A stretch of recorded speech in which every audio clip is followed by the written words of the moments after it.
ಈ ಬೀಟಲಲ್ಲಿ ಏನು ವಿಶೇಷತೆ ಅಂತಂದರೆ ತಾಯಿನಲ್ಲಿ ಸುಮಾರು 3 ರಿಂದ 4 ಲೀಟರ್ ಹಾಲು ಬರುತ್ತೆ. ಮರಿಗಳ ಬೆಳವಣಿಗೆ ಫಾಸ್ಟ್ ಆಗಿರುತ್ತೆ. ನಮ್ಗೆ 6 ತಿಂಗಳಿಗೆಲ್ಲ ಫ್ಯಾಟ್ನಿಂಗ್ ಬಂದ್ಬಿಡುತ್ತೆ ಮರಿಗಳು. 1 ವರ್ಷದ ನಂತರ ಬ್ರೀಡಿಂಗ್ ಬಳಸಿದ್ರೆ ತುಂಬ ಉತ್ತಮ. ಕನಿಷ್ಠ 12 ವರ್ಷ ನಾವು ಬ್ರೀಡಿಂಗ್ ಪರ್ಪಸಲ್ಲಿ ಇಟ್ಕೋಬೋದು. 8 ತಿಂಗಳಿಗೆ ಒಂದು ಸೂಲಿನಂತೆ 12 ವರ್ಷ ಇಟ್ಕೋಬೋದು ನಾವು. ಸುಮಾರು 88% ಎಡ್ಜಿಲೂಸನ್ನೇ ಬಳಸ್ತೀವಿ ನಾವು. ಇನ್ನು ಮಿಕ್ಕಿದ್ದು 2% ಸೂಪರ್ ನೇಪಿಯರ್ ಬಳಸ್ತೀವಿ. ಇನ್ನು 10% ಸೈಲೇಜನ್ನು ಬಳಸ್ತೀವಿ. ಇನ್ನು 10% ಬಂದು ಒಣಮೇವನ್ನು ಬಳಸ್ತೀವಿ ನಾವು, ರಾಗಿ ಹುಲ್ಲು. ಪ್ರೋಟೀನ್ ಬಂದು ನಮಗೆ 22 ಇಂದ 27% ಪ್ರೋಟೀನ್ ಇರುತ್ತೆ. ಇನ್ನು ಬೇರೆ ಯಾವುದರಲ್ಲೂ ನಮ್ಗೆ ಆ ಪ್ರಮಾಣದಲ್ಲಿ ಸಿಗಲ್ಲ. ಹೆಚ್ಚು ಪ್ರೋಟೀನ್ ಇರುತ್ತೆ, ಭಾಳ ಚೆನ್ನಾಗಿ ಜೀರ್ಣ ಆಗ್ತವೆ ಮೇಕೆಗಳಿಗೆ, ತುಂಬ ಒಳ್ಳೆ ಮೇವು.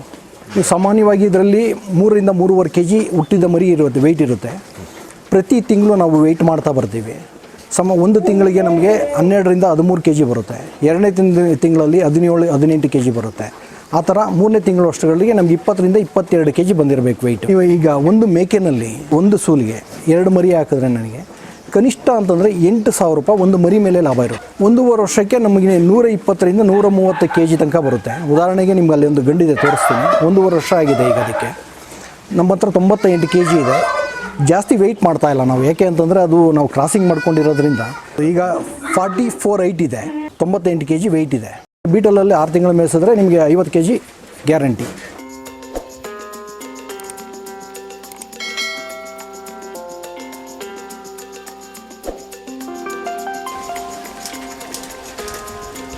ಸರ್ ನಮಸ್ತೆ. ಸರ್ ನಮಸ್ತೆ. ಸರ್ ನಿಮ್ಮ ಪರಿಚಯ ಮಾಡಿಕೊಡಿ. ಸರ್ ಅನಿಲ್ ಕುಮಾರ್ ಅಂತ ನನ್ನ ಹೆಸರು. ಗಂಟೆಗಾನಹಳ್ಳಿ ನಂದು ಗ್ರಾಮ ಬಂದು. ಇಲ್ಲಿ ಚೋಗಂಡಹಳ್ಳಿಯಲ್ಲಿ 1 ವರ್ಷದಿಂದ ಬೀಟಲ್ ಫಾರಮ್ ನಡೆಸ್ತಾ ಇದ್ದೇನೆ. ಹೆಂಗೆ ಶುರು ಆಯಿತು ಸರ್ ಬೀಟಲ್ ಫಾರ್ಮ್ ಯಾಕೆ ಆಯ್ಕೆ ಮಾಡಿಕೊಂಡೆ? ಮುಂಚೆ ಏನು ಮಾಡ್ತಿದ್ದೆ? ಇದಕ್ಕೆ ಮುಂಚೆ ನಾನು ಬೇರೆ ಕಂಪ್ನಿಯಲ್ಲಿ ಮ್ಯಾನೇಜರಾಗಿ ವರ್ಕ್ ಮಾಡ್ತಾ ಇದ್ದೆ. ಅದು ಬಿಟ್ಟ ನಂತರ ನಾನು ಕುರಿ ಸಾಕಾಣಿಕೆ ಮಾಡಬೇಕು ಅಂತೇಳಿ ಡಿಸೈಡ್ ಮಾಡಿದೆ. ಫಸ್ಟ್ ಹಸುಗಳು ಸಾಕಾಣಿಕೆ ಮಾಡಿದೆ, ಅದರಲ್ಲಿ ಏನೂ ವರ್ಕೌಟ್ ಆಗಲಿಲ್ಲ. ನಂತರ ಕುರಿ ಸಾಕಾಣಿಕೆ ಮಾಡಿದೆ. ಬರೀ 10 ಕುರಿ ತೊಗೊಂಬಂದು ಸಾಕಾಣಿಕೆ ಮಾಡೋದಕ್ಕೆ ಶುರು ಮಾಡಿದೆ. ಕುರಿ ಸಿಂಗಲ್ ಕಿಡ್ ಹಾಕುತ್ತೆ ಅಂತ ಹೇಳ್ಬಿಟ್ಟು ಅದನ್ನು ನಿಲ್ಲಿಸ್ಬಿಟ್ಟು ಹೈದ್ರಾಬಾದಿ ಮೇಕೆಗಳನ್ನು ತಂದೆ, 10 ಮರಿಗಳನ್ನ. 10 ಮರಿಗಳು ತಂದು ಅದರಲ್ಲಿ ಲಾಭ ಇದೆ ಅಂತ ಗೊತ್ತಾಗಿದ್ದಾದಮೇಲೆ ಬೀಟಲ್ ಸಾಕೋದಕ್ಕೆ ಶುರು ಮಾಡಿದ್ವಿ. ಶೆಡ್ಡು ಎಲ್ಲ ಯಾವ ಥರ ನಿರ್ಮಾಣ ಮಾಡ್ಕೊಂಡಿದೆ ಅದ್ರ ಬಗ್ಗೆ? ಶೆಡ್ಡೆಲ್ಲ ನಾನೇ ಸ್ವಂತ ಕನ್ಸ್ಟ್ರಕ್ಷನ್ ಮಾಡಿಸಿದ್ದು, ಪೂರ್ತಿ ಯಾರಿಗೂ ಬೇರೆಯವ್ರಿಗೆ ಕೊಟ್ಟು ಇದು ಮಾಡಿಸಿಲ್ಲ. ಪೂರ್ತಿ ಸ್ಲ್ಯಾಟ್ಗಳು ಹಾಕ್ಕೊಂಡು, ಆ ಕಡೆ ಇರೋದು ಪೂರ್ತಿ ನೀವು ಮರದಲ್ಲಿ ಮಾಡಿಸಿರೋದು, ಇದನ್ನೆಲ್ಲ ಪ್ಲಾಸ್ಟಿಕ್ ಸ್ಲ್ಯಾಟಲ್ಲಿ ಮಾಡಿಸಿದ್ದು, ಎಲ್ಲ ಸ್ವಂತ ಮಾಡಿಸಿರೋದು. ಇದನ್ನೆಲ್ಲ ಎಷ್ಟು ಉದ್ದ ಇದೆ, ಎಷ್ಟು ಅಗಲ ಇದೆ ಸರ್? 42 ಅಡಿ ಅಗಲ ಇದೆ, 200 ಅಡಿ ಉದ್ದ ಇದೆ ಶೆಡ್ಡು. 200. ಹಾಂ. ಒಟ್ಟು ಎಷ್ಟು ಮೇಕೆಗಳು ಸಾಕಾಣಿಕೆ ಮಾಡಬೇಕು? ಈಗ 500 ಮೇಕೆಗಳು ಸಾಕಾಣಿಕೆ ಮಾಡಬೇಕು ಅಂತ ಇರೋದು ನಾವು. ಆಲ್ರೆಡಿ ನನ್ನ ಹತ್ರ 220 ಮೇಕೆಗಳಿದೆ. 500 ಮೇಕೆಗಳು ಇನ್ನು ಬರಬೇಕು. ಪಂಜಾಬಲ್ಲಿ ಬುಕ್ ಆಗಿದೆ. ಈಗ ಇನ್ನು ಮಿಕ್ಕಿದ್ದು ನೆಕ್ಸ್ಟ್ ಮಂತಲ್ಲಿ ಬರ್ತಾ ಇದೆ. ಸೊ ಸ್ಟಾರ್ಟಿಂಗು ನೀವು ಕುರಿಗಳನ್ನ ಆಯ್ಕೆ ಮಾಡಿದೆ ಅಂತ ಹೇಳಿ? ಹೌದು. ಕುರಿಗಳಲ್ಲಿ ಹೇಗೆ ಸರ್, ಯಾವ ಗಂಡು ಕುರಿನ ಅಥವಾ ಬ್ರೀಡಿಂಗ್ ಮಾಡ್ತೀವಿ? ಇಲ್ಲ, ಬ್ರೀಡಿಂಗ್ ತೊಗೊಂಬಂದು ಬ್ರೀಡಿಂಗೇ ಮಾಡಿದ್ದು. ಬ್ರೀಡಿಂಗ್ ಪರ್ಪಸ್ ಮಾಡಿದಾಗ ಏನಾಯಿತು ಅಂದರೆ ನಮಗೆ ಸಿಂಗಲ್ ಕಿಡ್ ಬಂತು. ಸಿಂಗಲ್ ಕಿಡ್ ಬಂದಿರೋದ್ರಿಂದ ಅದರಲ್ಲಿ ನಮಗೆ ಆಧಿಕ ಕಡಿಮೆ ಆಗುತ್ತೆ. ಅಷ್ಟೇ ಪ್ರಮಾಣದ ಮೇವು ಇದಕ್ಕೂ ಆಗಬೇಕು, ಅದಕ್ಕೂ ಅಷ್ಟೇ ಪ್ರಮಾಣದ ಮೇವು ತಿನ್ನೋದು. ಬಟ್ ಇದರಲ್ಲಿ ಡಬಲ್ ಕಿಡ್ ಬರೋದ್ರಿಂದ ನಮಗೆ ಆದಾಯ ಜಾಸ್ತಿ ಆಗುತ್ತೆ. ಇನ್ನು ನಾರಿ ಸುವರ್ಣ ಅಂತೇಳಿ ಹೋಗಬೇಕು ನಾವು ಕುರಿಗಳಲ್ಲಿ ಹೋದರೆ, ಅದು ಬಂಡವಾಳ ಜಾಸ್ತಿ ಬೀಳುತ್ತೆ ನಾರಿ ಸುವರ್ಣಗೆ. ಅದಕ್ಕೋಸ್ಕರ ಬೀಟಲಲ್ಲಿ ಬಂದಿದ್ದು. ಈ ಬೀಟಲಲ್ಲಿ ಏನು ವಿಶೇಷತೆ ಅಂತಂದರೆ ಒಂದು ತಾಯಿನಲ್ಲಿ ಸುಮಾರು 3 ರಿಂದ 4 ಲೀಟ್ರ್ ಹಾಲು ಬರುತ್ತೆ. 3 ರಿಂದ 4 ಲೀಟ್ರ್ ಹಾಲು ಬರೋದ್ರಿಂದ ಮರಿಗಳ ಬೆಳವಣಿಗೆ ಫಾಸ್ಟ್ ಆಗಿರುತ್ತೆ. ನಮ್ಗೆ 6 ತಿಂಗಳಿಗೆಲ್ಲ ಫ್ಯಾಟ್ನಿಂಗ್ ಬಂದ್ಬಿಡುತ್ತೆ ಮರಿಗಳು. ಸೊ ಈ ಬೀಟಲ್ ಮೇಕೆಗಳು ಮೂಲತಃ ಯಾವ ರಾಜ್ಯದ? ಪಂಜಾಬ್. ಮೂಲತಃ ಪಂಜಾಬು, ಪಾಕಿಸ್ತಾನದ ಬಾರ್ಡ್ರು ಮತ್ತು ಪಂಜಾಬ್ನ ಸುತ್ತಮುತ್ತ ಇರೋಂಥ ತಳಿಗಳಿವು. Indian breed? ಹೌದು, ಇಂಡಿಯನ್ ಬ್ರೀಡೇ. ಸೊ ಈ ಮೇಕೆಗಳನ್ನ ಆಯ್ಕೆ ಮಾಡೋದಕ್ಕೆ ಮೇನ್ ಪರ್ಪಸ್ ಏನು? ಇದರಲ್ಲಿ ಮೇಯ್ನ್ ಪರ್ಪಸ್ಸು ಅಂತಂದರೆ ಅಧಿಕ ಹಾಲಿನ ಇಳುವರಿ ಇರೋದ್ರಿಂದ ಮರಿಗಳು ಬೇಗ ಬೆಳವಣಿಗೆ ಆಗ್ತವೆ. ಮತ್ತು ಮಾಂಸದ ರುಚಿ ನಮ್ಮ ನಾಟಿ ಮೇಕೆಗಳು ಅಂತ ಹೇಳ್ತೀವಲ್ಲ ಇಲ್ಲಿ, ಆ ನಾಟಿ ಮೇಕೆಗಳಿಗಿಂತ ಭಾಳ ರುಚಿಯಾಗಿರುತ್ತೆ ಮಾಂಸ. ಸರಿ, ಈಗ ಇದನ್ನು ಬೀಟಲ್ನ ಸ್ಟಾರ್ಟಿಂಗ್ ಎಷ್ಟು ಮರಿಗಳು ತೊಗೊಂಬಂದೆ? ನಾವು ಸ್ಟಾರ್ಟಿಂಗ್ ತಂದಿದ್ದು 10 ಮರಿ. ಪಂಜಾಬಿಂದ ತರಲಿಕ್ಕಾಗಲಿಲ್ಲ. ನಾನು ಇಲ್ಲೇ ಹೋಗಿ ಲೋಕಲ್ ಫಾರಮಲ್ಲಿ ಪರ್ಚೇಸ್ ಮಾಡಿದ್ದು. ಸುಮಾರು 680 ರೂಪಾಯಿ ಪರ್ kg ಕೊಟ್ಟು ತೊಗೊಂಬಂದಿದ್ದು. ಬಹಳ ಜಾಸ್ತಿ ಆಗುತ್ತೆ ಇಲ್ಲಿ ರೇಟು, ಇಲ್ಲೇ ನಾವು ಕುಣ್ಕೊಂಡ್ರೆ ಅಂತ ಹೇಳ್ಬಿಟ್ಟು ಆಮೇಲೆ ನಾವು NNM ಸ್ಕೀಮ್ಗೆ ಹೋದಾಗ ಇದರಲ್ಲಿ 500 ಮೇಕೆಗಳು ಸಾಕಾಣಿಕೆ ಮಾಡಬೇಕು ಅಂತೇಳಿ ನಾವು ಡಿಸೈಡ್ ಮಾಡ್ಕೊಂಡ್ಮೇಲೆ ಪಂಜಾಬಿಂದ ನೇರವಾಗಿ ಬುಕ್ ಮಾಡಿ ನಾವೇ ಹೋಗಿ ಅಲ್ಲಿ ಬ್ರೀಡನ್ನು ಆಯ್ಕೆ ಮಾಡಿಕೊಂಡು ಒಂದೊಂದು ಸಿಂಗಲನ್ನು ಆಯ್ಕೆ ಮಾಡಿಕೊಂಡು ಅಲ್ಲೇ 1 ತಿಂಗಳಿಟ್ಟು ಅಲ್ಲಿ ವ್ಯಾಕ್ಸಿನೇಷನ್ ಮುಗಿಸ್ಕೊಂಡು ಇಲ್ಲಿಗೆ ತೊಗೊಂಬಂದಿರೋದು.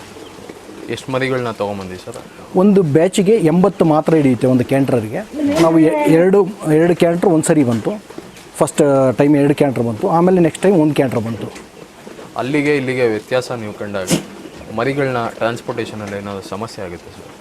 ಹೌದು, ಕ್ಯಾರಿ ಆಗಿರೋಂಥ ಪ್ರೆಗ್ನೆಂಟ್ ಗೋಟುಗಳನ್ನ ನಾವು ಅಲ್ಲಿಂದ ತರಬೇಕಾದ್ರೆ ಅಬಾರ್ಟ್ ಆಗೋ ಚಾನ್ಸಸ್ ಜಾಸ್ತಿ ಇರುತ್ತೆ. ಬರ್ತಾ 5 ಡೇಸ್ ಅಲ್ಲಿಂದ ಜರ್ನಿ ಇರೋದ್ರಿಂದ ಪ್ರತಿದಿನ ಗಾಡಿಯಿಂದ ಕೆಳಗಡೆ ಇಳಿಸ್ತಾರೆ, ಮತ್ತೆ ಲೋಡಿಂಗ್ ಮಾಡ್ತಾರೆ. ಆ ಪ್ರೆಗ್ನೆನ್ಸಿ ಆಗಿರೋಂಥ ಗೋಟುಗಳನ್ನ ಅಲ್ಲಿಂದ ತರಬೇಕಾದ್ರೆ ನಾವು ಅಬಾರ್ಟ್ ಆಗೋ ಚಾನ್ಸಸ್ ಇರುತ್ತೆ. ನಾವು ಆದಷ್ಟು ಅಲ್ಲಿ ಪ್ರೆಗ್ನೆಂಟ್ ಇರೋಂತಹ ಖಾಲಿ ಇರೋಂತಹ ಗೋಟುಗಳನ್ನೇ ಪರ್ಚೇಸ್ ಮಾಡ್ಕೊಂಬಂದ್ರೆ ಒಳ್ಳೆಯದು. ಸೊ ಈಗ ಟ್ರಾನ್ಸ್ಪೋರ್ಟೇಷನ್ಗೆ ಸುಮಾರು 5 ಡೇಸ್ ಟು ಹೌದು 1 ವೀಕ್ ಆಗುತ್ತೆ. ಈ ಟೈಮಲ್ಲೆಲ್ಲ ಮೇವು ಅದಕ್ಕೆ ಅದನ್ನು ಹಾರೈಕೆ ಎಲ್ಲ ಹೌದು. ಪ್ರತಿದಿನ ಏನು ಮಾಡ್ತಾರೆ, ಬೆಳಗಿನ ಜಾವ 9 ಗಂಟೆಗೆ ಗಾಡಿಯಿಂದ ಕೆಳಗಡೆ ಇಳಿಸ್ತಾರೆ ಮೇಕೆಗಳನ್ನ. ಸುಮಾರು 4 ಗಂಟೆಗಳ ಕಾಲ ಯಾವುದಾದ್ರೂ ಒಂದು ಪ್ಲೇಸಲ್ಲಿ ಬಿಟ್ಟು ಅಲ್ಲಿ ಮೇಯಿಸ್ಕೊಂಡು ಅಲ್ಲಿ ನೀರೆಲ್ಲ ಇಟ್ಕೊಂಡು ಮತ್ತೆ ಲೋಡ್ ಮಾಡ್ತಾರೆ. ನೈಟ್ ಪೂರ್ತಿ ಜರ್ನಿ ಮಾಡ್ತದೆ. ಆಲ್ಮೋಸ್ಟ್ ಬೆಳಗಿನ ಜಾವ 9 ಗಂಟೆಯಿಂದ ಸಾಯಂಕಾಲ 4 ಗಂಟೆವರೆಗೂ ಎಲ್ಲಾದರೂ ಮೇಯೋದಕ್ಕೆ ಬಿಟ್ಟಿರ್ತಾರೆ. ಸಾಮಾನ್ಯವಾಗಿ ಡೆತ್ ಬರಲ್ಲ, ಅಪರೂಪಕ್ಕೆ 1 ಅಥವಾ 2 ಬರ್ಬೋದು. ಬಟ್ ನಮಗೆ 3 ಲೋಡಿಂದ ಬಂದಿರೋದು ಒಂದೇ ಒಂದು. ಸರ್, ಇನ್ನು ಮರಿಗಳ ಆಯ್ಕೆ ತುಂಬ ಮುಖ್ಯ ಆಗುತ್ತೆ. ಹೌದು. ಇದು ಹೇಗೆ ಆಯ್ಕೆ ಮಾಡ್ಕೊಂಡ್ರಿ ನೀವು? ಸ್ಟಾರ್ಟಿಂಗಲ್ಲಿ ನೀವು ಏನಾದರೂ ಸಮಸ್ಯೆ ಆಯಿತಾ? ಹೌದು, ಇಲ್ಲ, ನನಗೆ ಬೀಟಲ್ ಬಗ್ಗೆ ಭಾಳ ಗೊತ್ತಿದ್ದರಿಂದ ಸಮಸ್ಯೆ ಏನಾಗಲಿಲ್ಲ. ಮೇಯ್ನು ನಾವು ಮರಿಗಳನ್ನ ಆಯ್ಕೆ ಮಾಡಬೇಕಾದ್ರೆ ನೋಡಿ, ಬೀಟಲ್ ಬಣ್ಣ ಸಾಕಷ್ಟು ಬಣ್ಣಗಳಲ್ಲಿ ಬರುತ್ತೆ. ಬೀಟಲಲ್ಲಿ ಬ್ಲ್ಯಾಕ್ ಮಾತ್ರ ಇರುತ್ತೆ ಅಂತ ಸುಮಾರು ಜನ ಅಂದ್ಕೊಂಡಿದ್ದಾರೆ. ಆದರೆ ಎಲ್ಲ ಕಲರಲ್ಲೂ ಬರುತ್ತೆ. ನೋಡಿ, ಇದನ್ನು ರೋಮನ್ ಫೇಸ್ ಇರಬೇಕು ನಮಗೆ. ಈ ಫೇಸ್ ಇದೆಯಲ್ಲ, ಓಕೆ, ಈ ರೋಮನ್ ಫೇಸ್ ಇರಬೇಕು. ಮತ್ತು ಕಿವಿ ಸ್ವಲ್ಪ ಉದ್ದ ಬರುತ್ತೆ, ನಮ್ಮ ನಾಟಿ ಮೇಕೆಗಳಿಗಿಂತ ಉದ್ದ ಬರುತ್ತೆ. ಆಮೇಲೆ ಹೈಟು ಕೂಡ ಭಾಳ ಎತ್ತರ ಬರುತ್ತೆ, ಉದ್ದ ಕೂಡ ಇರುತ್ತೆ. ಸೊ ಈಗ ಬ್ರೀಡಿಂಗ್ ಅಂತ ಮೇಕೆಗಳನ್ನ ತಂದಾಗ ಎಷ್ಟು ತಿಂಗಳುಗಳಾದಮೇಲೆ ಅದು ಬ್ರೀಡಿಂಗ್ ಬಿಡಬೇಕಾಗುತ್ತೆ? ಹೇಗೆ? ಕನಿಷ್ಠ 1 ವರ್ಷ ಮರಿಗಳನ್ನು ನಾವು ಬ್ರೀಡಿಂಗ್ಗೆ ರೆಫರ್ ಮಾಡ್ಬೋದು. 1 ವರ್ಷದೊಳಗಡೆ ನಾವು ಮಾಡಿದ್ರೆ ಅದ್ರ ಸರಿಯಾದ ಬೆಳವಣಿಗೆ ಆಗಿರಲ್ಲ. ಆಗ ನಮಗೆ ಮರಿಗಳ ಕ್ವಾಲಿಟಿ ಸರಿಯಾಗಿ ಬರಲ್ಲ. 1 ವರ್ಷದ ನಂತರ ಬ್ರೀಡಿಂಗ್ ಬಳಸಿದ್ರೆ ತುಂಬ ಉತ್ತಮ. ಕನಿಷ್ಠ 12 ವರ್ಷ ನಾವು ಬ್ರೀಡಿಂಗ್ ಪರ್ಪಸಲ್ಲಿ ಇಟ್ಕೋಬೋದು. 12 ವರ್ಷ? ಹಾಂ, 8 ತಿಂಗಳಿಗೆ ಒಂದು ಸೂಲಿನಂತೆ 12 ವರ್ಷ ಇಟ್ಕೋಬೋದು ನಾವು. 2 ವರ್ಷಕ್ಕೆ 3 ಸಲ ಬ್ರೀಡಿಂಗ್? ಹೌದು, ಖಂಡಿತ. ಒಂದು ಮೇಕೆಗೆ 2 ಮರಿ ಕಂಪಲ್ಸರಿ ಆಗುತ್ತೆ. 100ಕ್ಕೆ 98% ಡಬಲ್ ಕಿಡ್ ಇರುತ್ತೆ. ಸಾಮಾನ್ಯವಾಗಿ ಯಾವುದೋ ಒಂದೊಂದು ರೇರ್ ಚಾನ್ಸಸ್ಸಲ್ಲಿ ಸಿಂಗಲ್ ಕಿಡ್ ಆಗೋ ಚಾನ್ಸಸ್ ಇರುತ್ತೆ. ಇದು ಬೀಟಲ್ ಜೊತೆಗೆ ಬೇರೆ ಯಾವುದಾದ್ರು ಮೇಕೆಗಳನ್ನ ಆಯ್ಕೆ ಮಾಡಿದ್ದೀರಾ ಸರ್? ಇಲ್ಲ, ಬೋಯರ್ ಅಂತ ಒಂದು ತಳಿ ಇದೆ. ಒಂದೇ ಒಂದು ಸಿಂಗಲ್ ಮಾತ್ರ ಇದೆ ಬೋಯರ್ ತೊಗೊಂಬಂದ್ರೆ ಏನಾಗುತ್ತೆ ಅಂತಂದರೆ ನಮ್ಮ ಕರ್ನಾಟಕದಲ್ಲಿ ಸೇಲ್ ಕಡಿಮೆ. ಅದು ಹೈಬ್ರಿಡು, ಅದರ ಮಾಂಸ ಚೆನ್ನಾಗಿರಲ್ಲ ಅಂತೇಳ್ಬಿಟ್ಟು ಇಲ್ಲಿ ಕರ್ನಾಟಕದಲ್ಲಿ ಅದನ್ನು ಕೊಂಡ್ಕೊಳ್ಳೋರ ಸಂಖ್ಯೆ ಕಡಿಮೆ ಇದೆ. ಅದಕ್ಕೋಸ್ಕರನೇ ಬೀಟಲ್ ಆಯ್ಕೆ ಮಾಡ್ಕೊಂಡಿರೋದು. ಸೊ ಇದಕ್ಕೆ ಮೇವು ಹಾಗೂ ಫೀಡ್ಸ್ ಅಂತ ಬಂದಾಗ ಏನೆಲ್ಲ ಮೇವು ಕೊಡ್ತೀರಾ, ಜೊತೆಗೆ ಫೀಡ್ಸ್ ಕೊಡ್ತೀರಾ? ಮೇವನ್ನು ನೋಡಿ, ಈಗ ನಾವು ಎಡ್ಜುಲೂಸರ್ನ್ ಅಂತ ಬರುತ್ತೆ. ಸುಮಾರು 88% ಎಡ್ಜುಲೂಸರ್ನೇ ಬಳಸ್ತೀವಿ ನಾವು. ಇನ್ನು ಮಿಕ್ಕಿದ್ದು 2% ಸೂಪರ್ ನೇಪಿಯರ್ ಬಳಸ್ತೀವಿ. ಇನ್ನು 10% ನಮ್ಮ ಸೈಲೇಜನ್ನು ಬಳಸ್ತೀವಿ. ಇನ್ನು 10% ಬಂದು ಒಣಮೇವನ್ನು ಬಳಸ್ತೀವಿ ನಾವು, ರಾಗಿ ಹುಲ್ಲು. ಸೊ ಎಡ್ಜುಲೂಸನಲ್ಲಿ ಏನೇನೆಲ್ಲ ಪ್ರೋಟೀನು, ವಿಟಮಿನ್ಸ್? ಹೌದು, ಪ್ರೋಟೀನ್ ಬಂದು ನಮಗೆ 22 ಇಂದ 27% ಪ್ರೋಟೀನ್ ಇರುತ್ತೆ. ಇನ್ನು ಬೇರೆ ಯಾವುದರಲ್ಲೂ ನಮ್ಗೆ ಆ ಪ್ರಮಾಣದಲ್ಲಿ ಸಿಗಲ್ಲ. ಹೆಚ್ಚು ಪ್ರೋಟೀನ್ ಇರುತ್ತೆ, ಭಾಳ ಚೆನ್ನಾಗಿ ಜೀರ್ಣ ಆಗ್ತವೆ ಮೇಕೆಗಳಿಗೆ. ತುಂಬ ಒಳ್ಳೆ ಮೇವು. ಎಷ್ಟು ಟೈಮ್ ಮೇವು ಕೊಡ್ತೀರಾ ಸರ್? 4 ಟೈಮ್ ಕೊಡ್ತೀವಿ ದಿನಕ್ಕೆ 4 ಟೈಮ್ ಕೊಡ್ತೀವಿ. ಇದರಲ್ಲಿ ಯಾವ ಟೈಮಲ್ಲಿ ಸೈಲೇಜ್ ಕೊಡ್ತೀರಾ, ಯಾವ ಟೈಮಲ್ಲಿ? ಸ್ಪ್ಲಿಟ್ ಡೋಸ್ ಮಾಡ್ಕೊಂಡಿದ್ದೀವಿ. ಬೆಳಗ್ಗೆ ನಾವು ಎಡ್ಜುಲೂಸನ್ ಕೊಡ್ತೀವಿ. ಎಡ್ಜುಲೂಸನ್ ಜೊತೆಗೆ ಸ್ವಲ್ಪ ಪ್ರಮಾಣದಲ್ಲಿ ಸೂಪರ್ ನೇಪಿಯನ್ನು ಮಿಕ್ಸ್ ಮಾಡಿ ಕೊಡ್ತೀವಿ. ಆಮೇಲೆ ಮಧ್ಯಾಹ್ನ ನಾವು ಸೈಲೇಜನ್ನು ಕೊಡ್ತೀವಿ. ಮತ್ತು ಸಂಜೆ ಎಡ್ಜುಲೂಸನ್ನೇ ಕೊಡ್ತೀವಿ. ರಾತ್ರಿ ನಾವು ಎಲ್ಲ ಕೆಲಸಗಳು ಮುಗಿಸಿ ಆಚೆ ಹೋಗ್ಬೇಕು, ಶೆಡ್ಡಿಂದ ಆಚೆ ಹೋಗಬೇಕು ಅಂದಾಗ ನಾವು ಒಣಮೇವನ್ನು ಕೊಟ್ಬಿಟ್ಟು ಬೀಗ ಹಾಕ್ಕೊಂಡು ಹೋಗ್ತೀವಿ ಶೆಡ್ಡನ್ನು. ಸರ್, ಈಗ ಇದಕ್ಕೇನಾದರೂ ಫೀಡ್ಸ್ ಅಂತ ಏನಾದರೂ ಕೊಡಬೇಕಾಗುತ್ತಾ, ಬರೀ ಮೇವಲ್ಲೇ? ಹೌದು, ಈ ಎಡ್ಜುಲೂಸನ್ ಕೊಡೋದ್ರಿಂದ ನಮಗೆ ಬೇರೆ ಈ ಹಿಂಡಿ, ಬೂಸ ಇವನ್ನೆಲ್ಲ ಕೊಡೋ ಪ್ರಮಾಣ ತೀರಾ ಕಡಿಮೆ ಮಾಡ್ಕೋಬೋದು. ಯಾಕಂತಂದರೆ ನಾವು ಇಲ್ಲೇ ಆಲ್ರೆಡಿ ನಾವು ಒಳ್ಳೆ ಪ್ರೋಟೀನ್ ಇರೋಂತಹ ಮೇವು ಕೊಡ್ತಾ ಇರೋದ್ರಿಂದ ನಾವು ಹಿಂಡಿ, ಬೂಸನ್ನೆಲ್ಲ ತೀರಾ ಕಡಿಮೆ ಮಾಡ್ಕೋಬೋದು. ಅದಕ್ಕೆ ಕೂಡ ನೆಸೆಸಿಟಿನೇ ಇಲ್ಲ ಅಂತ ಹೇಳ್ತಾರೆ. ಆದರೂ ನಾವು ಒಂದು 100 ಗ್ರಾಮ್ ಕೊಡ್ತಾ ಇದ್ದೀವಿ. ಸೊ ನೀವು ಎಷ್ಟು ಮೇಲ್ಸ್ ಇಟ್ಕೊಂಡಿದ್ದೀರಾ, ಎಷ್ಟು ಬ್ರೀಡಿಂಗ್ಗೆ ಅಂತ ಹೇಳ್ಬಿಟ್ಟು ನಮ್ಮ ಹತ್ರ 4 ಮೇಲ್ಸ್ ಮಾತ್ರ ಇದೆ. ಈಗ 4 ಮೇಲ್ಸಲ್ಲೇ ಮೇಂಟೈನ್ ಮಾಡ್ಕೋತಾ ಇದ್ದೀವಿ. ಸೆಕ್ಷನ್ ವೈಸ್ ಮಾಡಿಕೊಂಡು ಡಿವೈಡ್ ಮಾಡಿಕೊಂಡು ಖಾಲಿ ಇರೋವಂಥ ಗಬ್ಬಾಗಬೇಕಾಗಿರೋಂಥ ಇದರಲ್ಲಿ ಪೆನ್ನುಗಳಲ್ಲಿ ಮೇಲ್ಗಳನ್ನು ಬಿಟ್ಕೊಂಡು ಮೇಂಟೈನ್ ಮಾಡ್ಕೋತಾ ಇದ್ದೀವಿ. ಆ್ಯಕ್ಚುಲಿ 25ಕ್ಕೆ ಒಂದು ಮೇಲು ಅಂತ ಹೇಳ್ತಾರೆ. ನೀವು ಮೇಂಟೈನ್ ಮಾಡೋದ್ರ ಮೇಲೆ ಡಿಪೆಂಡ್ ಆಗುತ್ತೆ. 50ಕ್ಕೆ ಒಂದು ಮೇಲೆ ಇಟ್ಕೊಂಡ್ರು ನೀವು ಮೇಂಟೈನ್ ಮಾಡಬೇಕಾಗುತ್ತೆ. ಅದನ್ನು ಡೈಲಿ ಪೆನ್ನುಗಳನ್ನು ಚೇಂಜ್ ಮಾಡ್ಕೊತಾ ಮೇಂಟೈನ್ ಮಾಡಬೇಕಾಗುತ್ತೆ. ಎಷ್ಟು ಸೆಕ್ಷನ್ಸ್ ಮಾಡಿದ್ದೀರಾ, ಯಾವ ಥರ ಅಲ್ಲಿ ಮರಿಗಳನ್ನ ಹಾಕ್ತೀರಾ? ಈಗ ನೋಡಿ, ಇದು 12 ಅಡಿ ಅಗಲ ಇದೆ, 16 ಅಡಿ ಉದ್ದ ಇದೆ. ಒಂದು ಪೆನ್ನಲ್ಲಿ 10 ಮೇಕೆಗಳನ್ನು ಬಿಡ್ಬೋದು. ನೀವು ಮರಿ ಇರೋವಂಥದ್ದಾದರೆ 6 ಬಿಡ್ಬೋದು. ತಾಯಿ ಮತ್ತು ಮರಿಗಳಾದರೆ 6 ಬಿಡ್ಬೋದು, ಬರೀ ಖಾಲಿ ಇದೆ ಅಂತಂದರೆ 10 ಬಿಡ್ಬೋದು. ಇಲ್ಲೆಲ್ಲ ಈಗ ತಾಯಿ ಜೊತೆಗೆ ಮರಿಗಳಿರೋ ಅಂಥ ಪೆನ್ ಇದು. ಹೇಗೆ ಮರಿಗಳನ್ನ ಆರೈಕೆ ಮಾಡಿದ್ದೀರಾ ಸರ್? ನಾವು ಹುಟ್ಟಿ 24 ಅವರ್ ಆದಮೇಲೆ ಟಿ ಟಿ ಮಾಡ್ಕೋತೀವಿ. ಟಿ ಟಿ ಮಾಡ್ಕೊಂಡಿದ್ದಾದಮೇಲೆ ನಮಗೇನದು ಕರಳುಬೇನೆ ಆ ಥರದ್ದೇನು ಪ್ರಾಬ್ಲಮ್ ಬರಲ್ಲ. ಇನ್ನು ಅದರಿಂದ ಯಥೇಚ್ಛವಾಗಿ ಹಾಲಾಗೋದ್ರಿಂದ ಅಂಥ ಸಮಸ್ಯೆ ಏನೂ ಬರಲ್ಲ. ಇದರಲ್ಲಿ ಮೇನ್ ತಾಯಿ ಜೊತೆಯಲ್ಲೇ ಬಿಟ್ಟಿರ್ತೀವಿ ನಾವು. ಹೊರಗಡೆ ಇದು ಸಪ್ರೇಟ್ ಮಾಡಿ ತಾಯಿಯಿಂದ ಬೇರ್ಪಡಿಸಿ ಹಾಲನ್ನು ಕರೆದು ಅದು ಕುಡಿಸೋದೆಲ್ಲ ಮಾಡಲ್ಲ. ತಾಯಿ ಜೊತೆಯಲ್ಲೇ ಬಿಟ್ಬಿಟ್ಟು ತಾಯಿ ಜೊತೆಯಲ್ಲೇ ಕುಡ್ಕೊಳ್ಳೋದಕ್ಕೆ, ಹಾಲು ಕುಡ್ಕೊಳ್ಳೋದಕ್ಕೆ ಬಿಟ್ಬಿಡ್ತೀವಿ ಮರಿಗಳನ್ನ. ತುಂಬ ಆರೋಗ್ಯವಾಗಿ ಬೆಳಿತವೆ ಮರಿಗಳು. ಟಿ ಟಿ ಅಂದರೆ ಏನು? ಅದೊಂದು ವ್ಯಾಕ್ಸಿನೇಷನ್ ಆಗಿರೋದ್ರೆ ಈಗ ತಾಯಿಗಳಿಗೂ ಮಾಡಿರ್ತೀವಿ ನಾವು. ನಮಗೆ ಮೇವಿನಲ್ಲಿ ಏನಾದರೂ ಪ್ರಾಬ್ಲಮ್ ಆದರೆ, ನಮಗೆ ಕರಳುಬೇನೆ ಈ ಥರದ್ದು ಬರೋ ಚಾನ್ಸಸ್ ಇದ್ದರೆ ಅದು ಮರಿಗಳಿಗೆ ಬರಲ್ಲ. ಮರಿಗಳು ಎಷ್ಟು ತಿಂಗಳುಗಳಾದಮೇಲೆ ಮೇವು ತಿನ್ನೋಕ್ಕೆ ಸ್ಟಾರ್ಟ್ ಮಾಡೋದು? ಆ್ಯಕ್ಚುಲಿ ನೋಡಿ, ಈಗ ಅಲ್ಲಿದ್ದಾವೆ ನೋಡಿ, 15 ದಿನದ ಮರಿಗಳವು. 15 ದಿನಕ್ಕೆ ಮೇವು ತಿನ್ನೋದಕ್ಕೆ ಶುರು ಮಾಡ್ತವೆ ತಾಯಿ ಜೊತೆಯಲ್ಲಿ. ಸ್ವಲ್ಪ ಪ್ರಮಾಣದಲ್ಲಿ ತಿಂತಾ ಶುರು ಮಾಡ್ತವೆ. ನಾವು ಅದಕ್ಕೆ ಸಪ್ರೇಟಾಗಿ ಇಟ್ಕೊಂಡು ಅದನ್ನು ಸಪ್ರೇಟಾಗಿ ಅವು ಮೇವು ತಿನ್ನೋದಕ್ಕೆ ಒಂದು ಬುಟ್ಟಿನ ಏನಾದರೂ ಇಟ್ಕೊಂಡು ಅದಕ್ಕೆ ಸಪ್ರೇಟಾಗಿ ಕೊಟ್ಟರೆ 15 ದಿನದ ನಂತರ ಮೇವು ತಿನ್ನೋದಕ್ಕೆ ಶುರು ಮಾಡ್ತವೆ ಅವು.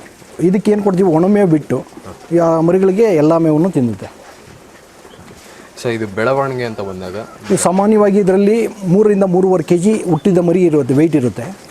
ಪ್ರತಿ ತಿಂಗಳು ನಾವು ವೆಯ್ಟ್ ಮಾಡ್ತಾ ಬರ್ತೀವಿ. ಒಂದು ತಿಂಗಳಿಗೆ ನಮಗೆ 12 ರಿಂದ 13 kg ಬರುತ್ತೆ. 2ನೇ ತಿಂಗಳಲ್ಲಿ 17-18 kg ಬರುತ್ತೆ.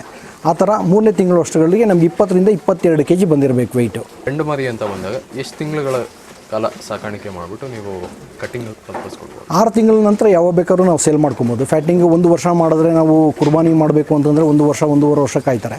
ಬಟ್ 6 ತಿಂಗಳ ನಂತರ ಯಾವಾಗ ಬೇಕಾದ್ರೂ ಫ್ಯಾಟಿಂಗ್ ಕೊಡ್ಬೋದು. ಎಷ್ಟು kg ಬಂದಿದೆ ಸರ್ ಆಗ ಮರಿ? 6 ತಿಂಗಳಿಗೆ ಸಾಮಾನ್ಯವಾಗಿ ನಿಮಗೆ ಒಂದು 50 kg ತನಕ ಬರುತ್ತೆ ಬೀಟಲಲ್ಲಿ. ನಾಟಿ ಮೇಕೆನಲ್ಲೆಲ್ಲ 20 kg ಅಂತಂದರೆ 6 ತಿಂಗಳು ಮೇಯಿಸಿದ್ರು 20 kg ಬರೋದಿಲ್ಲ. ಬಟ್ ಬೀಟಲಲ್ಲಿ 6 ತಿಂಗಳು ಮೇಯಿಸಿದ್ರೆ ನಿಮಗೆ 50 kg ಗ್ಯಾರಂಟಿ.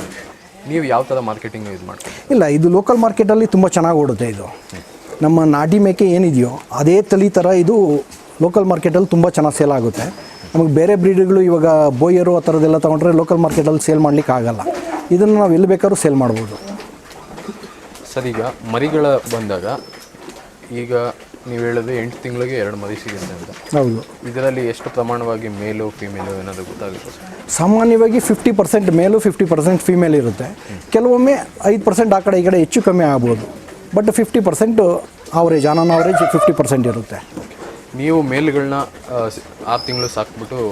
ಹೌದು, ಕಟಾವು ಕೊಡೋ ಅಂಥದ್ದು. ಸರ್, ಈಗ ಬ್ರೀಡಿಂಗಲ್ಲಿ ಹೆಚ್ಚು ಲಾಭ ಇದೆಯಾ ಅಥವಾ ಫ್ಯಾಟಿಂಗಲ್ಲಿ ಹೆಚ್ಚು ಲಾಭ ಇದೆ? ಎರಡೂ ಈಕ್ವಲಾಗಿ ಮಾಡಬೇಕಾಗುತ್ತೆ? ಅಲ್ಲ, ಫ್ಯಾಟಿಂಗ್ ಅಂತ ಹೇಳಿದ್ರೆ ಪ್ರತಿ ಸರಿ ಫ್ಯಾಟಿಂಗ್ ಮಾಡಬೇಕಾದ್ರೂ ನಾವು ಹೊರಗಡೆ ಮಾರ್ಕೆಟಿಂದ ಬೈ ಮಾಡಬೇಕಾಗುತ್ತೆ. ಅಲ್ಲಿಂದ ಏನು ಕಾಯಿಲೆ ಇರುತ್ತೆ ಏನಿರುತ್ತೆ ಅಂತ ಗೊತ್ತಿಲ್ಲ. ಪ್ರತಿ ಸರಿ ಅಲ್ಲಿ ಹೋಗ್ಬಿಟ್ಟು ಅಲ್ಲಿ ದಲ್ಲಾಳಿಗಳ ಹತ್ರ ನಾವು ಬಾರ್ಗಿಂಗ್ ಮಾಡಿ ಅವ್ರು ತರೋಷ್ಟೊತ್ತಿಗೆ ಸಾಕಾಗೋಗುತ್ತೆ. ಅಲ್ಲಿ ತೊಗೊಂಬಂದಿದ್ದಾದಮೇಲೆ ಅಲ್ಲಿರೋಂಥ ರೋಗಗಳನ್ನೆಲ್ಲ ನಮ್ಮ ಶೆಡ್ ಒಳಗಡೆ ಬಿಟ್ಕೋಬೇಕು. ಮತ್ತು ಅದಕ್ಕೆ ನಮ್ಮ ಹತ್ರನೇ ಪೇರೆಂಟ್ಸ್ ಇಟ್ಕೊಂಡು ನಮ್ಮ ಹತ್ರ ಬ್ರೀಡಿಂಗ್ ಆದಮೇಲೆ ಅದರಲ್ಲಿ ಹುಟ್ಟ ಗಂಡು ಮರಿನೇ ನಾವು ಫ್ಯಾಟಿಂಗ್ ಮಾಡ್ಕೋಬೋದು. ಆರೋಗ್ಯವಾದ ಮರಿ ಬರುತ್ತೆ. ನಾವು ಯಾವ ಥರ ಹೇಳಿದ್ರೆ ಆ ಥರ ಬೆಳ್ಕೊಂಡು ಹೋಗುತ್ತೆ ಅದು. ಸರ್, ನೀವು ಎಷ್ಟು ವರ್ಷ ಆಯಿತು ಸ್ಟಾರ್ಟ್ ಮಾಡಿ? ನಾವು 1.5 ವರ್ಷ ಆಯಿತು ಈಗ ಇದನ್ನು ಶುರು ಮಾಡಿ. ಈ 1.5 ವರ್ಷದಲ್ಲಿ ನಿಮಗೆ ಎಷ್ಟು ಲಾಭ ಅಂತ ನೀವು ಎಕ್ಸ್ಪೆಕ್ಟ್? ನೀವು ಈಗ ಒಂದು ಮೇಕೆನಲ್ಲಿ ಕನಿಷ್ಠ ಒಂದು ಸೂಲಿಗೆ 2 ಮರಿ ಹಾಕಿದ್ರೆ ನನಗೆ ಕನಿಷ್ಠ ಅಂತಂದರೆ 8,000 ರೂಪಾಯಿ ಒಂದು ಮರಿ ಮೇಲೆ ಲಾಭ ಇರುತ್ತೆ ನಮಗೆಲ್ಲ. ಅಂದರೆ ಎಲ್ಲ ಖರ್ಚು ವೆಚ್ಚಗಳೆಲ್ಲ ಕಳೆದು ಒಂದು ಮರಿ ಮೇಲೆ 8,000 ರೂಪಾಯಿ ಸಿಗುತ್ತೆ. ಅದನ್ನು ನೀವು 6 ತಿಂಗಳವರೆಗೂ? ಹೌದು, 6 ತಿಂಗಳು ಸಾಕಿದ್ರೆ 8,000 ರೂಪಾಯಿ ಎಲ್ಲ ಖರ್ಚು, ಹೆಣ್ಣು ಮತ್ತು ಗಂಡು ಎರಡೂ ಸೇರಿ. ಗಂಡು ಇವಾಗ ನಮ್ಗೆ 12,000 ರೂಪಾಯಿ ಆಗುತ್ತೆ, ಹೆಣ್ಣು ಸ್ವಲ್ಪ ಕಡಿಮೆ ಆಗುತ್ತೆ. ಆನ್ ಅವರೇಜ್ ತೊಗೊಂಡಾಗ ಖರ್ಚುಗಳು ಅದರದ್ದು ಖರ್ಚು, ತಾಯಿಗೆ ಹಾಕಿರೋಂಥ ಬಂಡವಾಳ ಎಲ್ಲ ಸೇರಿ ನಾವು ಖರ್ಚನ್ನು ಕಳೆದಾಗ 8,000 ರೂಪಾಯಿ ಆನ್ ಅವರೇಜ್ ಸಿಗುತ್ತೆ. ಸೊ ಈಗ ಬ್ರೀಡಿಂಗ್ಗೆ ಯೂಸ್ ಮಾಡೋಂತಹ ಮೇಲ್ ಮೇಕೆಗಳು ಅದರ ಆರೈಕೆ ಏನೋದು ಹೆಚ್ಚು ಇದೆಯಾ, ಹೇಗೆ? ಇಲ್ಲ, ಪ್ರತಿ ವರ್ಷ ಏನಾಗುತ್ತೆ, ಪ್ರತಿ 2 ತಿಂಗಳಿಗೊಂದು ವ್ಯಾಕ್ಸಿನ್ ಮಾಡ್ಕೊಂಡು ಹೋದಾಗ ಯಾವುದೇ ಆರೋಗ್ಯ ಸಮಸ್ಯೆ ಬರಲ್ಲ. 1 ವರ್ಷದಲ್ಲಿ 6 ವ್ಯಾಕ್ಸಿನನ್ನು ಕಂಪಲ್ಸರಿಯಾಗಿ ಮಾಡಬೇಕು. 6 ವ್ಯಾಕ್ಸಿನ್ಗಳನ್ನು ಕಂಪಲ್ಸರಿಯಾಗಿ ಮಾಡ್ಕೊಂಡು ಹೋದರೆ ಯಾವುದೇ ಸಮಸ್ಯೆಗಳು ಬರಲ್ಲ. ಅದ್ರ ಜೊತೆಯಲ್ಲಿಗೆ ಜಂತುನಾಶಕ ಔಷಧಿಗಳನ್ನು ಬಳಸ್ಕೋತಾ ಇರಬೇಕಾಗುತ್ತೆ. ಪ್ರತಿ 4 ತಿಂಗಳು 5 ತಿಂಗಳಿಗೊಮ್ಮೆ ಜಂತುನಾಶಕ ಔಷಧಿಗಳನ್ನು ಬಳಸ್ಕೋತಾ ಇರಬೇಕಾಗುತ್ತೆ. ಸರ್, ಇದನ್ನು ಈ ಥರ ಅಟ್ಟ ಪದ್ಧತಿಯಲ್ಲಿ ಮಾಡೋದು ಉತ್ತಮನ ಅಥವಾ ಫೀಲ್ಡಲ್ಲಿ ಬಿಟ್ಟು ಈ ಥರ ಸಾಕಾಣಿಕೆ ಮಾಡೋದು? ಇಲ್ಲ, ಈ ಅಟ್ಟ ಪದ್ಧತಿಯಲ್ಲಿ ಮಾಡಿದ್ರೆ ಏನು ಪ್ರಾಬ್ಲಮ್, ನಮ್ಗೆ ಏನು ಅನುಕೂಲ ಅಂತಂದರೆ, ಈ ಅಟ್ಟ ಪದ್ಧತಿಯಲ್ಲಿ ಮಾಡಿದಾಗ ನಾವು ಹೊರಗಡೆ ಈಗ ಫ್ಯಾಟಿಂಗ್ ಮಾಡೋಂಥ ಮರಿಗಳನ್ನ ಸಪ್ರೇಟ್ ಮಾಡಿದಾಗ ಅವು ಎಲ್ಲೂ ಓಡಾಡೋದಕ್ಕೆ ತುಂಬ ಓಡಾಡಿ ಸ್ಟ್ರೆಸ್ ಆಗೋದಾಗಲಿ ಅಥವಾ ಎನರ್ಜಿ ವೇಸ್ಟ್ ಆಗೋದಾಗಲಿ ಆಗೋದಿಲ್ಲ. ಆಮೇಲೆ ನಾವು ಇಲ್ಲೇ ಎಲ್ಲ ವಿಟಮಿನ್ಸು ಮತ್ತು ಪ್ರೋಟೀನ್ ಇರೋ ಆಹಾರನ ಇಲ್ಲೇ ಕೊಡೋದ್ರಿಂದ ಏನೂ ಪ್ರಾಬ್ಲಮ್ ಬರಲ್ಲ. ಫ್ಯಾಟ್ನಿಂಗ್ ಮರಿಗಳು ತುಂಬ ಬೇಗ ಬೆಳವಣಿಗೆ ಆಗ್ತವೆ. ಇದರಲ್ಲಿ ಫ್ಯಾಟ್ ಏನು ಕಡಿಮೆ ಇರುತ್ತಾ ಹೇಗೆ? ಇಲ್ಲ, ನಿಮಗೆ ಈಗ ಬೇರೆ ಮೇಕೆಗಳು ಹೋಲಿಸ್ಕೊಂಡ್ರೆ, ಈಗ ಕುರಿಗಳಿಗೆ ಹೋಲಿಸ್ಕೊಂಡ್ರೆ ಫ್ಯಾಟ್ ತುಂಬ ಕಡಿಮೆ ಇರುತ್ತೆ. ಇದರಲ್ಲಿ ತಿನ್ನಲಿಕ್ಕೆ ಬಹಳ ಯೋಗ್ಯವಾದ ಮಾಂಸ ಸಿಗುತ್ತೆ ನಮಗೆ. ಫ್ಯಾಟ್ ತುಂಬ ಕಡಿಮೆ ಇರುತ್ತೆ ಇದರಲ್ಲಿ. ನಮ್ಮ ನಾಟಿ ಮೇಕೆಗಳಿಗಿಂತ ಫ್ಯಾಟ್ ತುಂಬ ಕಡಿಮೆ ಇರುತ್ತೆ ಇದರಲ್ಲಿ. ಸಾಕಾಣಿಕೆ ಮಾಡ್ಬೋದು. ಒಂದೂವರೆ ವರ್ಷಕ್ಕೆ ನಮಗೆ 120ರಿಂದ 130 kg ತನಕ ಬರುತ್ತೆ. ಉದಾಹರಣೆಗೆ ನಿಮ್ಗೆ ಅಲ್ಲಿ ಒಂದು ಗಂಡಿದೆ, ತೋರಿಸ್ತೀನಿ. 1.5 ವರ್ಷ ಆಗಿದೆ ಈಗ ಅದಕ್ಕೆ. ನಮ್ಮ ಹತ್ರ 98 kg ಇದೆ. ಜಾಸ್ತಿ ವೆಯ್ಟ್ ಮಾಡ್ತಾ ಇಲ್ಲ ನಾವು, ಯಾಕೆ ಅಂತಂದರೆ ಅದು ನಾವು ಕ್ರಾಸಿಂಗ್ ಮಾಡ್ಕೊಂಡಿರೋದ್ರಿಂದ ಕ್ರಾಸಿಂಗ್ ಆಗೋಲ್ಲ. ಜಾಸ್ತಿ ವೆಯ್ಟ್ ಆದರೆ ಕ್ರಾಸಿಂಗ್ ಮಾಡಿಸೋದಕ್ಕಾಗಲ್ಲ ಅಂತ ಹೇಳ್ಬಿಟ್ಟು ವೆಯ್ಟನ್ನು ಅಂಡರ್ ವೆಯ್ಟಲ್ಲೇ ಮಾಡ್ಕೊಂಡಿದ್ದೀವಿ. ಈಗ ನಮ್ಮ ಹತ್ರ 98 kg ಇದೆ ಅದು. ನಿಮ್ಮ ಮೇಲೆ ಮರಿಗಳು ಬನ್ನಿ ತೋರಿಸ್ತೀನಿ, ಇಲ್ಲೇ ಇದೆ ನೋಡಿ ಸರ್. ಇದಕ್ಕೆ 1.5 ವರ್ಷ ಈಗ. 98 kg ಇದೆ. ಹಲ್ಲು ನೋಡಿ, 6 ಹಲ್ಲು.